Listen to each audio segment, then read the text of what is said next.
10-ാം നൂറ്റാണ്ടിൻ്റെ ആദ്യപാദങ്ങളിൽ പരിശുദ്ധ അന്ത്യോക്യ സിംഹാസനത്തിൽ നിന്നും പ്രേക്ഷിത പ്രവർത്തനങ്ങൾക്കായി കേരളത്തിൽ വന്ന പിതാവാണ് മോർ റാബാൻ റമ്പാച്ചൻ.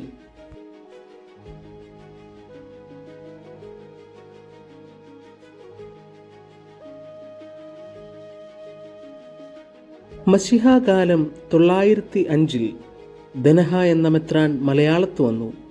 അദ്ദേഹത്തോടുകൂടി റാബാൻ എന്നും യൗനാൻ എന്നും മാർ ആവാൻ എന്നും 3 പേർ മലയാളത്ത് വന്നതിൽ റാബാൻ എന്നയാൾ നിരണത്ത് പള്ളി ഇടവകയിൽ നടയിൽ നിന്നും തെക്കേ വീട്ടിൽ കുരുവിളയുടെ വീട്ടിൽ അടങ്ങി. യൗനാൻ എന്നയാൾ ഉദയംപേരൂർ പള്ളിയിൽ അടങ്ങി. മോർ ആവാൻ എന്നയാൾ തേവലക്കര പള്ളിയിൽ അടങ്ങി. ദനഹ എന്നയാൾ കോട്ടയ്ക്ക് പുറത്ത് കോടശ്ശേരി നാട്ടിൽ കണ്ണോം എന്ന മാപ്പിളയുടെ വീട്ടിൽ അടങ്ങിയെന്ന് നിരണം ഗ്രന്ഥവരിയിൽ രേഖപ്പെടുത്തിയിട്ടുണ്ട്.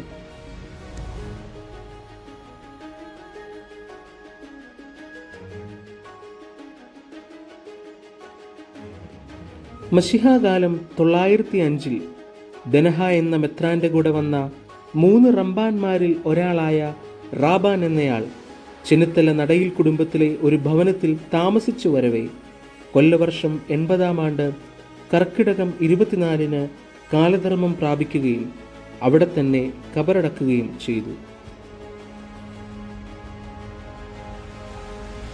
ആ പുണ്യപുരുഷന്റെ കബറിടം ഇന്നും ചെന്നിത്തലയിൽ കാണുവാൻ സാധിക്കുന്നു. ഇന്നും അനേകായിരങ്ങൾ ആ വിശുദ്ധന്റെ കബറിടം സന്ദർശിച്ച് പരിശുദ്ധ പിതാവിന്റെ മധ്യസ്ഥതയിൽ അഭയം കണ്ടെത്തുകയും ചെയ്യുന്നു.